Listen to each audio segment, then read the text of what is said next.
Hello, Coach. Welcome to the post-match press conference. We Thank have you. a few questions from the press. Thank you. Did you have that sinking feeling this game was over for you in the first 20 minutes, or did you still have belief? No, well, I know football. Not happy with the manner in which we gave up 2 goals, of course. Not really happy with the manner in which we started the game, because we started the game by playing everything long and not getting the ball down and playing within our shape. So that sinking feeling I did have, but the game was not lost, and I knew that we'd got to have a response. I thought the response was okay in the first half without being good, and I thought the response in the second half was very good. I thought we were unlucky not to get something out of the game in the finish. Do you feel the undoing of your team in the first half was because of your own mistakes or their brilliance?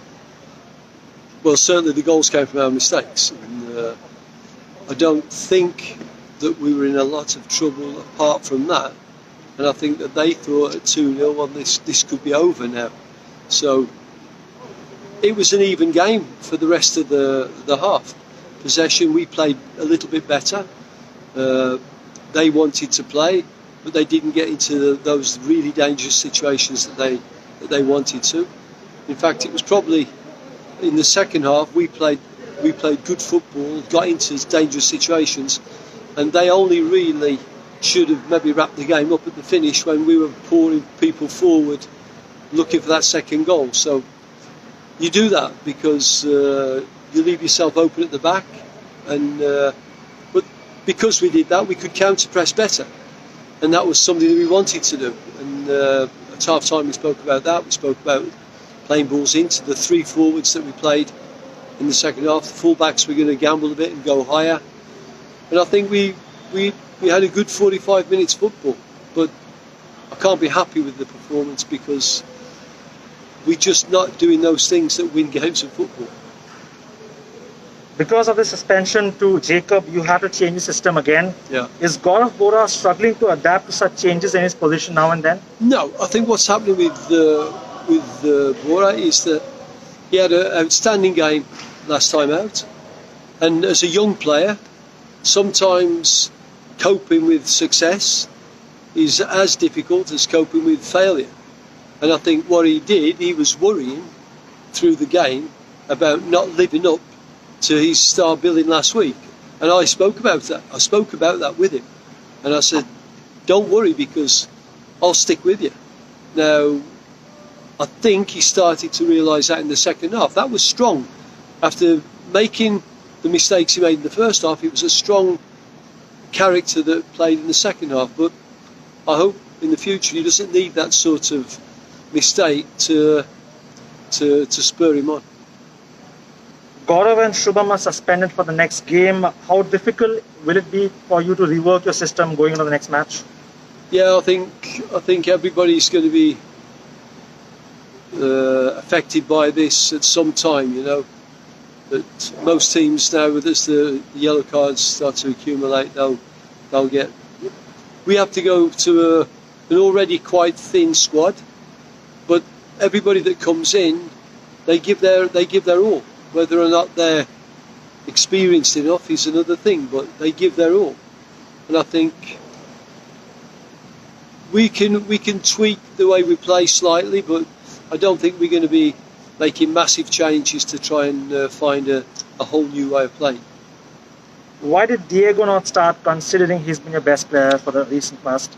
Well, I mean, unfortunately, the job as coach is not one that. It's not like one of these TV games, you know. It's not one of them. So you've got to look at stats telling you that Diego is tired. You've got to think, well, he's my main striker at the moment, and then you've got to make a tough call to not start him. On the other hand, if you start him and he goes off with a hamstring after 60 minutes and he misses the rest of the season, you feel pretty stupid.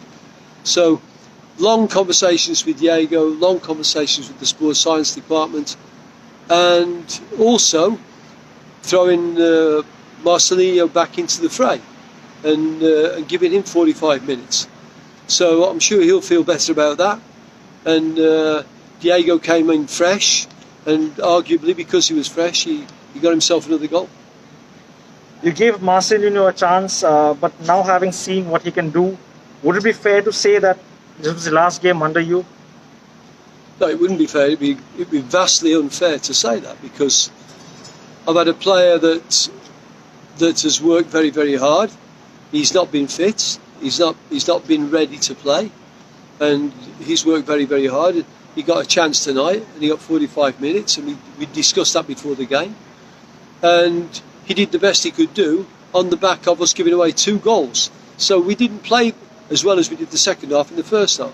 So Marcelino will continue to be competitive, and I'll always pick the players that I think are best for that game. Last question, coach. Is playing Manu and Diego together up for the remainder of the season, your best bet to gather maximum points? Thought Daniel was outstanding tonight, so Daniel will have a little word to say about that, you know. So if Manu and Diego are a good combination, maybe Daniel can play in a little bit of a withdrawn role in the pocket as he did tonight.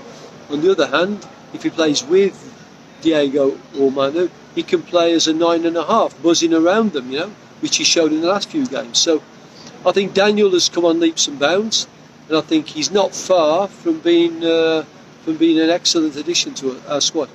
Thank you for your time, coach. Good luck next game. Thank you.